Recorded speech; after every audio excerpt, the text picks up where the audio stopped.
El diálogo no debe ser menospreciado si sirve para traer paz y gobernabilidad al país para resolver los problemas de la nación. Adelante, señor ministro, bienvenido.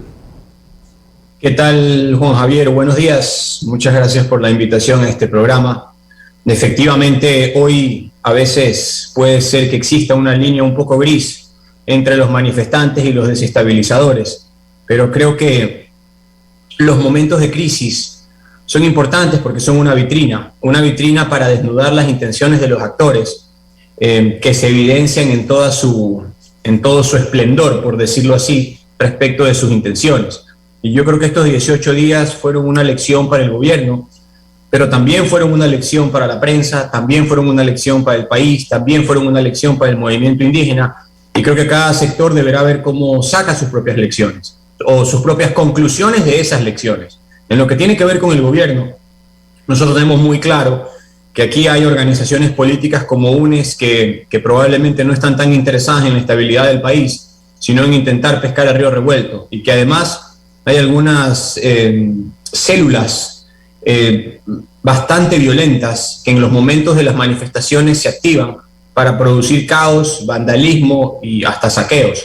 Entonces sabemos que son enemigos un poco complejos, sobre los cuales tendremos que aplicar todo el peso de la ley, pero más allá de eso, sabemos que el país ha sufrido bastante, hemos tenido pérdidas económicas importantes y no hay tiempo que perder. Nosotros no tenemos ninguna agenda de vendetta ni de revancha sobre las cosas que han sucedido, porque sabemos que nuestra labor tiene que ver con la construcción de un país que todavía tiene problemas muy importantes, sobre todo en el sector de la ruralidad. Señor ministro, el miércoles se instalará la mesa de diálogo gobierno-CONAIE. Permítame leer dos comentarios del día de hoy. Cambio de timón en lo económico y social, ha afirmado León Roldós en una reciente entrevista en Contacto Directo. Y también, todos los acontecimientos de las últimas semanas muestran un gobierno inestable y con poca capacidad para hacer cambios, lo cual puede ahuyentar la inversión extranjera. Eso lo afirma el día de hoy en el Diario Expreso Todd Martínez, director senior de deuda soberana de Fitch. ¿Cómo el gobierno revertirá esta visión? Tomando decisiones, ejecutándolas rápido, cambiando los espacios que haya que cambiar en los espacios que corresponda. Hoy estamos claros que el país, se lo sabíamos antes, no tiene tiempo que perder.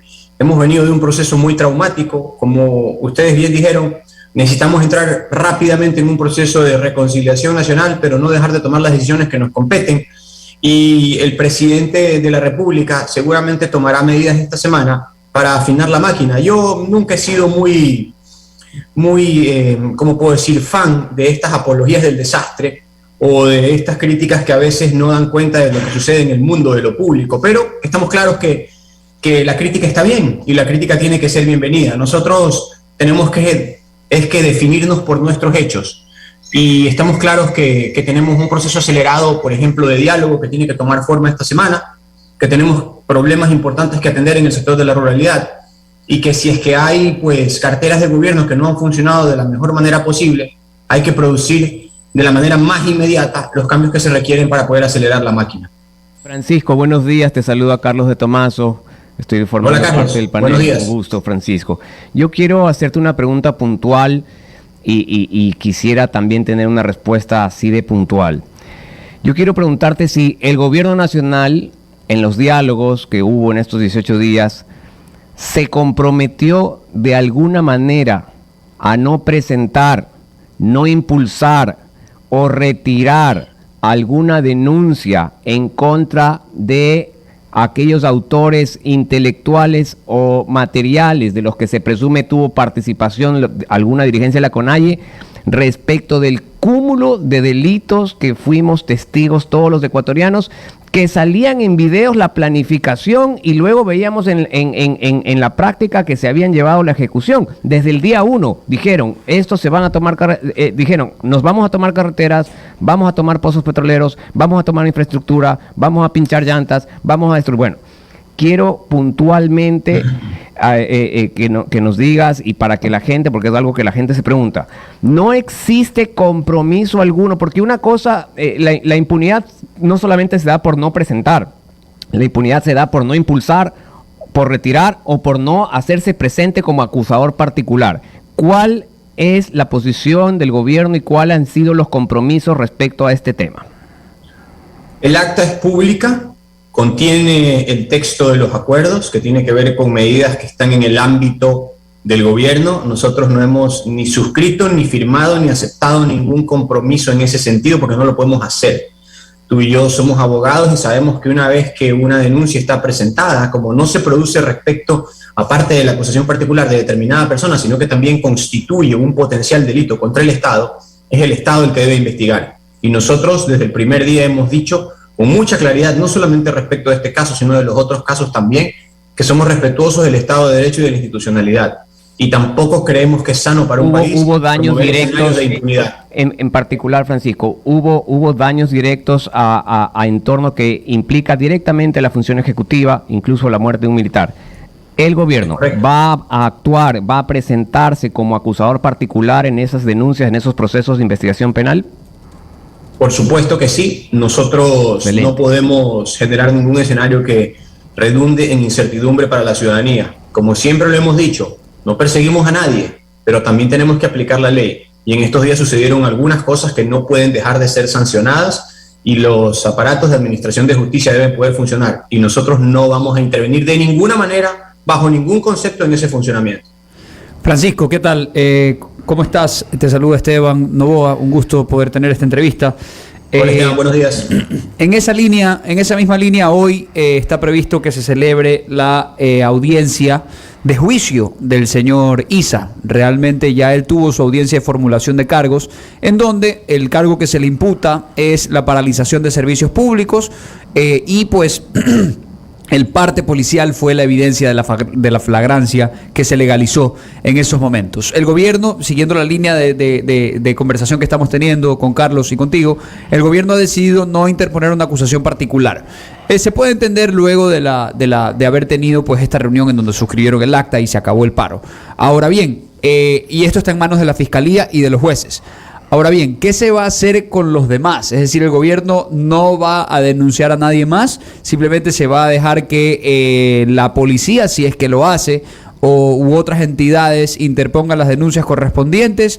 Y en este caso particular de Issa, realmente, si es que se lo encuentra culpable el día de hoy, ni siquiera así va a ir a la cárcel, porque el delito de paralización de servicios públicos tiene una pena menor a 5 años y tiene pues este beneficio de suspensión condicional de la pena que todos sabemos que probablemente se lo dan, si es que se lo encuentra culpable, esto es. Entonces, ¿cuál va a ser el tratamiento del gobierno a los demás cabecillas, a los más dirigentes? No se va a interponer denuncias y se va simplemente a esperar que el tema de Issa tome su curso y qué nos depara para el futuro, ¿no?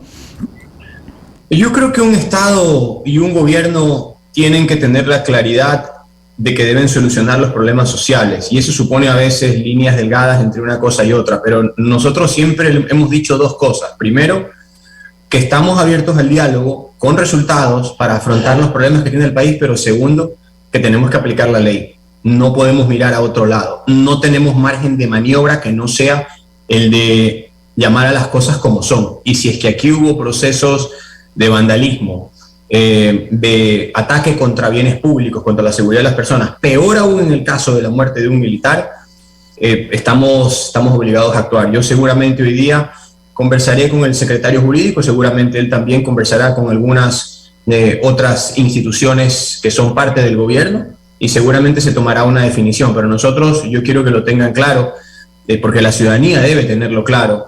Somos un gobierno que respeta a todo el mundo, pero que considera que uno de los grandes problemas que ha existido en el país es la impunidad, y debemos actuar sin temor ni favor con nadie. Si es que hubo hechos aquí que deben ser sancionados, entonces deben ser sancionados, y a nosotros nos corresponderá, en lo que a la institucionalidad respecta, hacer también nuestra parte. Ahora, respecto también ya del entorno político, que es uno de los frentes que maneja el Ministerio de Gobierno. Ahora que tuvimos el proceso de destitución con la muerte cruzada intentada por la Asamblea, por medio de la destitución por conmoción interna del presidente, realmente pues no se llegó a los 92 votos necesarios por la falta de apoyo a la moción que tuvo la Izquierda Democrática y el Partido Social Cristiano. ¿Cómo se mueve el tablero dentro de reconciliaciones posibles para los próximos 3 años con los partidos políticos? Porque ya vimos que con UNES no se puede pactar realmente, porque ellos realmente están detrás también de todo lo sucedido las semanas pasadas para lograr la destitución del presidente. ¿Qué hay en el horizonte respecto de reconciliarse? Porque si nos fijamos bien, las comunicaciones que hace la Izquierda Democrática y el Partido Social Cristiano en el momento en que ellos dicen no voy a votar a favor de la destitución, pero no me caes bien. Te dejo claro que no soy tu pana, no soy tu amigo. Entonces, quizás también es hora, y ahí es donde entra la gestión tuya, quizás es hora ya también de extender la mano para poder sacar leyes necesarias adelante. No sé si con la ID y el Partido Social Cristiano basta, pero ahí tienes bloques parlamentarios que podrían ayudar para pasar leyes que tanto necesita el país. ¿Qué opinas al respecto? ¿Cuál es tu visión a corto, mediano y largo plazo respecto de lo que queda del periodo legislativo? A ver, yo creo que eso es muy cierto lo que dices, Esteban. Fueron días un poco complejos porque nosotros estamos convencidos que este fue un golpe prefabricado y que atrás estaba UNES para buscar pescar a río revuelto y dar un golpe de Estado institucional o no, pero al final del día tratar de remover al gobierno. Y eso pues tampoco nosotros somos ciegos para no darnos cuenta. Dentro de eso hubo organizaciones políticas como el Partido Social Cristiano, como la IDE, que bueno, hemos discutido, la gente conoce cuáles han sido las discusiones y los desencuentros y encuentros, pues probablemente más desencuentros que hemos tenido con ambas organizaciones. Pero lo cierto es que ellos se jugaron por la institucionalidad, pudiendo no haberlo hecho. Y nosotros sabemos sacar conclusiones de las cosas. Yo creo que no tiene nada de descabellado, a partir de los hechos suscitados la semana pasada, que nosotros podamos buscar la manera de recomponer dentro de lo que sea legítimo y que precautele las condiciones de cada organización política, un abanico de relaciones que nos permita a nosotros también tomar decisiones e impulsar cosas importantes como por ejemplo la ley de inversiones. Tanto el Partido Social Cristiano como la Izquierda Democrática han dicho que ven con buenos ojos una ley de inversiones que promueva un nuevo marco normativo económico para el país, así que nosotros no tenemos por qué dejar de hacer eso. E inclusive algunos legisladores de Pachacuti, porque no hay que meter a todo el mundo en el mismo saco, ¿no? Algunos legisladores de Pachacuti votaron a favor nuestro y otros también a favor de la destitución, pero también creeríamos que es posible allí diseñar una nueva serie de relaciones políticas, sabiendo que vamos a tener discrepancias en muchas cosas, pero que al menos respecto de algunas podemos ponernos de acuerdo sobre lo fundamental. Entonces nosotros no descartamos de ninguna manera una nueva recomposición del tablero dentro de la Asamblea con estas organizaciones políticas, porque es importante, para nosotros es importante que ellos, más allá del apoyo a un gobierno, como lo dijeron en sus comunicados, se hayan jugado y hayan apostado por la institucionalidad, porque al final del día estuvieron muy claros en que no se podía caotizar el país y nosotros por supuesto que tomamos nota y rescatamos eso. De hecho, en esa línea hubo un asambleísta de Pachacuti, que me parece que es apellido Molina, que tuvo un discurso en el debate, tuvo un discurso lapidario en contra de su propio partido, diciendo que esto era... Fue perseguida, de hecho, fue perseguida. Tuvimos al menos tres notificaciones de alertas de que querían incendiar su casa. Apellido Molina, ¿no? Persiguiendo a sus familiares. Apellido Molina, si no me equivoco. Así es, Gisela Molina. Gisela Molina. Gisela Molina. Francisco, estuvimos a 8 o 9 votos de que el presidente de la República sea destituido, habiendo solo pasado un cuarto del periodo de gobierno. Creo que las señales que esto debe alertar pues, al gobierno es que no puede sentarse en una estrategia de macroeconomía cuando necesitas invertir urgentemente socialmente la ejecución presupuestaria. Hasta ahora no logran, de hecho, poder tener pues el abastecimiento de medicinas para poder lanzar el plan con la participación del sector privado, que es un tema de gestión administrativa. ¿Cuál es el gran cambio que el gobierno va a dar, Francisco? Porque entramos a un momento, además de campaña política, donde es un momento muy egoísta por parte de todo el mundo busca y mira su propia agenda. cuando el presidente dice nos vamos a volcar a la ruralidad, pero ¿cuál es el plan concreto? Porque ya no hay más cartas que jugar. No creo que como que si estuviéramos en un videojuego, pues ya casi todas las vías están quemadas, ¿no? Ya no hay forma de equivocarse. ¿Cuál es el gran giro que va a dar el gobierno? ¿Cuál es el gran giro de salir a las comunidades, ¿no? De dejar un poco la oficina, salir, etcétera, para poder solventar esta disconformidad social que existe especialmente en la sierra, pero también en la costa, donde también hay productores agrícolas afectados? Tal parecería que esto de las comunidades y pueblos solamente se refiere a la sierra, ¿no? En la costa también tenemos muchos problemas, hay que dar la mano, que hay deudas que no los pueden pagar, caída del precio del banano por la guerra, etcétera. ¿Cuál es el gran cambio? ¿Cuál es el gran giro? ¿Hacia dónde va el plan de largo alcance para poder atender a estas comunidades, Francisco? Bueno, mira, yo creo que ahí tú has señalado algunas cosas importantes. Definitivamente que tiene que haber un cambio y tiene que ser ya, porque no tenemos mucho tiempo. Tenemos algunos marcos, ¿no? Primero, el presidente pues ya lo ha anunciado y se van a producir cambios importantes en el gabinete esta semana. Eso le corresponde a él, tomar las decisiones a él y en las carteras que él considere que esto tiene que darse. Entonces, por ahí va a haber un giro de timón importante.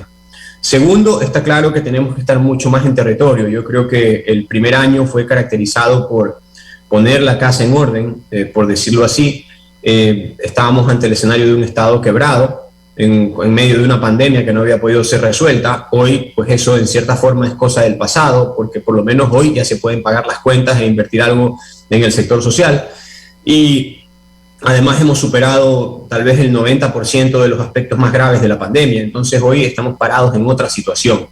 Está claro que hoy la máquina del Estado tiene que funcionar de otra manera y para eso se necesitan cambios en las personas y cambios en las visiones. En las personas es algo que se va a dar seguramente esta semana, pero insisto, esa es una decisión que le corresponde al señor presidente de la República. Y en las visiones, yo creo que en la visión ya se ha dado, estaba en marcha. Me parece que los hechos de estos 18 días lo que hicieron fue acelerar un poco los acontecimientos, que sin duda los aceleraron por todo lo que vimos y lo que vivimos, pero es una decisión que ya estaba tomada. Hoy más que nunca la vamos a implementar. También se está trabajando en un plan para el desarrollo más integral de la ruralidad, que seguramente en los próximos 15 o 20 días terminará de tomar forma. Nosotros también, en el caso del diálogo, que me va a tocar a mí estar al frente, también es un espacio para poder impulsar una serie de políticas públicas que estaban un poco represadas, porque no solamente se trata de sentarse a la mesa y decir, ok, ¿cómo nos ponemos de acuerdo para que no haya más problemas? No, se trata también de utilizar ese espacio para implementar justamente muchos de estos cambios que estaban un poco represados. Entonces, está claro que tenemos que producir hechos importantes durante estos 90 días, los vamos a hacer. Esta semana habrá cambios importantes, estamos trabajando en un plan de desarrollo y obviamente vamos a aprovechar al máximo esas mesas de diálogo para poder implementar las cuestiones que la ciudadanía necesita. No es un espacio que se agota allí, pero sin duda es un espacio que podemos usar y lo vamos a hacer. Francisco, ¿por qué jamás nunca en la agenda de este gobierno ni del gobierno anterior, jamás nunca estuvo como una opción el fortalecerse o fortalecer la ejecución presupuestaria a través de los gobiernos locales, sabiendo que los gobiernos locales son los gobiernos más cerca a la gente, los que probablemente conocen más las necesidades de la gente, los que tienen a lo mejor las herramientas más a la mano para atender necesidades de la gente? ¿Por qué no tener como una posibilidad de una nueva estrategia, el trabajar mucho más de la mano con los gobiernos locales que de hecho incluso algunos son manejados por dirigencia indígena o por dirigencia en las zonas de la costa? ¿Por qué se ha relegado la importancia de los gobiernos locales en una estrategia de gobernabilidad y de fortalecimiento democrático? Yo creo que no se ha promovido desde el Estado unas relaciones más institucionales con los gobiernos locales. Creo que la política ha atravesado demasiado las relaciones entre los gobiernos locales y el gobierno central. En algunos casos ha habido diferencias públicas, en otros casos inclusive ha habido actuaciones, tal como lo hemos visto ahora en las manifestaciones de gobiernos locales absolutamente cuestionables. No quiero puntualizar para no generar otro espacio de polémica, pero creo que ha habido allí un déficit de institucionalización en la relación entre gobierno central y gobiernos locales. Apenas Juntos hace en la un mes y vacunación, medio. por ejemplo, es uno de los mayores éxitos y trabajaron juntos con gobiernos locales y la empresa privada. Sí. Si ustedes mismos recogen que su mejor gestión fue la vacunación, ¿por qué no mirar ámbitos en los que puedan ustedes distribuir, descentralizar el presupuesto y trabajar con los gobiernos locales?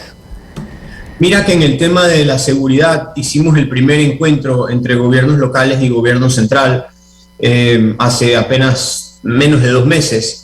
Estuvo bastante cargado de política cuando debió haber sido un asunto un poco más técnico, pero bueno, entendemos que esto es así. Al final, cada organización política y cada estamento de gobierno tiene su visión sobre cómo deben ser manejadas las cosas, pero yo creo que es una crítica muy válida la que te estás formulando, y a mí me parece que una herramienta de desarrollo puede ser una relación bastante más cercana y bastante más institucional con los gobiernos locales, que si bien es cierto no creo que ha sido mal en su generalidad, está claro que se ha quedado por ahí un poco suelta, y ahora dentro de esta coyuntura pues, podría tomar nuevamente fuerzas para obtener mejores resultados en menor cantidad de tiempo.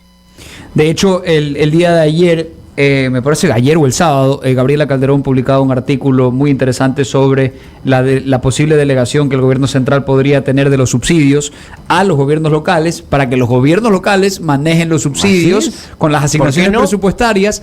Y si es que el gobierno local decide no poner el subsidio en tal cantidad, el resto de ese presupuesto se va a obra pública. Pero bueno, eso ya es arena de En otro la costal. pandemia pasaron a los municipios las decisiones de ir a semáforo verde, amarillo, y no funcionó mal. Ahora, ahí No, va la de pregunta, hecho, bien. Francisco, que próximas elecciones seccionales, ¿hay algún proyecto de consulta popular respecto de muchos temas que están pendientes en el país y que necesitan de ese tipo de consulta al pueblo?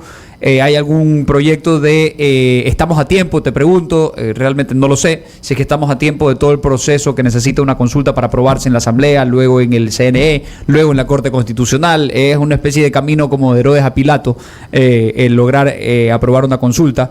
Y cómo va también el gobierno y su partido, cómo va a encarar estas elecciones, si se ven fuertes en los cuadros, van a hacer alianzas, etcétera. ¿Cómo va, por un lado, la consulta popular, si es que va a haber, o si es que está en la agenda del gobierno para hacerla coincidir con las seccionales? Y dos, ¿qué planes tiene Creo de cara ya a esas seccionales? Bueno, nosotros como movimiento sin duda que vamos a participar en las seccionales. Teníamos ya todo un cronograma de planificación que se vio absolutamente alterado por lo que sucedió durante estos 20 días. Hemos tenido que concentrarnos de lleno en los hechos que son de dominio público. Pero esta semana, de hecho hoy, tenemos un par de reuniones con el Buró Político entre hoy y mañana para retomar todo el panorama de las seccionales. Seguramente iremos con alianzas en algunos lados, en otros lados iremos con candidaturas propias, en otros lados pues veremos a qué candidatura apoyamos. Son cosas que vamos a tener que definir esta semana porque tampoco es que hay mucho tiempo, pero ciertamente tenemos que volvernos a recentrar en ese aspecto político que no deja de ser menor.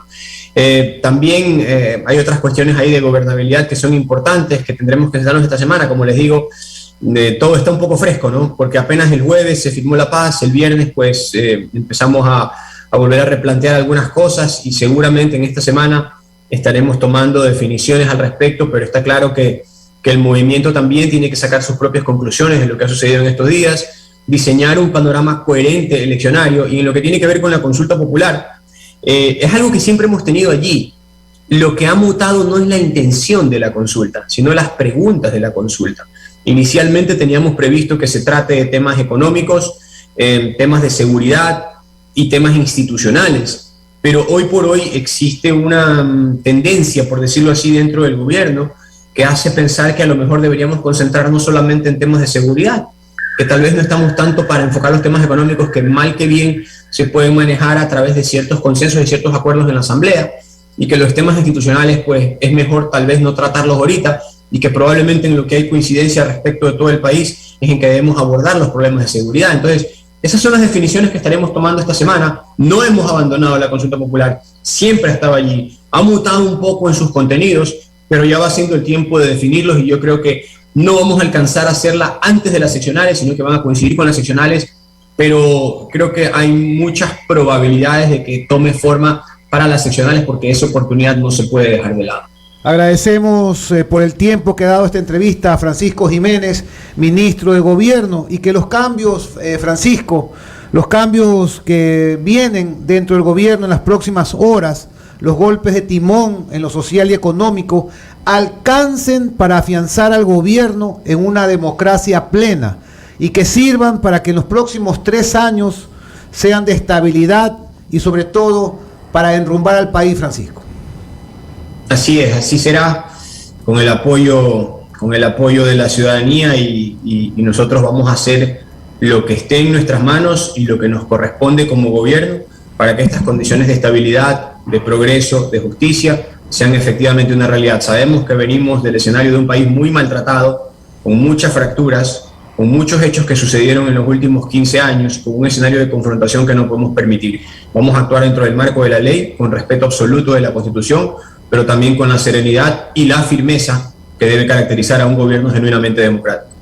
Muchísimas gracias al ministro de Gobierno por esta entrevista. Antes del corte, comentarles que